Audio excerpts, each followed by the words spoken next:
She's a Mona Lisa. Everyone's lining up to see her. She's a Mona Lisa.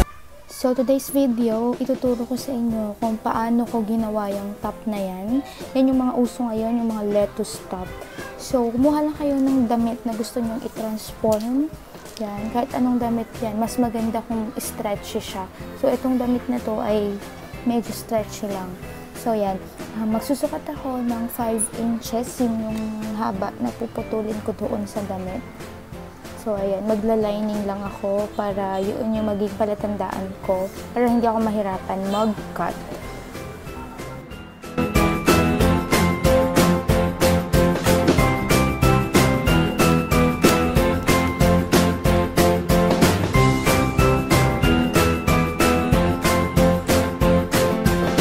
So, after natin magupit yung damit, so, ayun yung maging kalabasan niya. Salang natin siya sa sewing machine. So, gagawin ko yung zigzag stitch, yung maliliit lang.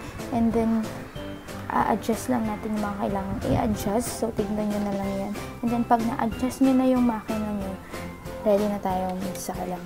So, yaan na siya. So, naka-zigzag stitch yan. Para mas maganda yung magiging kalabasan ng lettuce top nyo, i-ano nyo ng kaunti, banatin nyo ng kaunti. So, yan.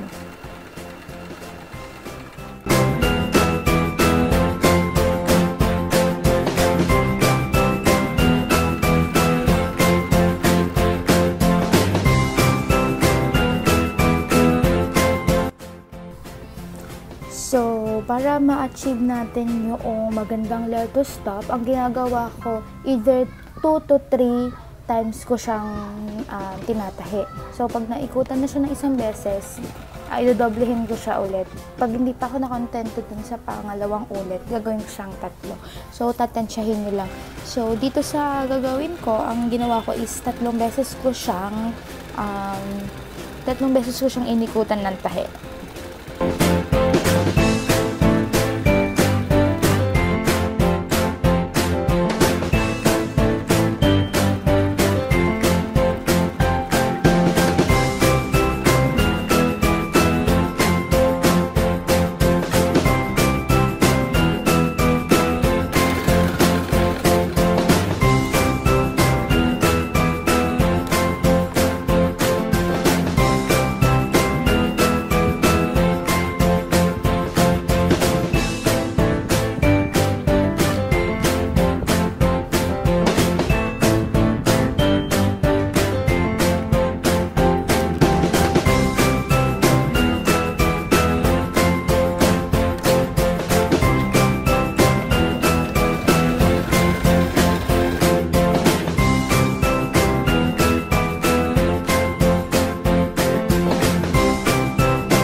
So, after ng 3 beses na ikot, so, reverse natin siya para mag-lock, ayan.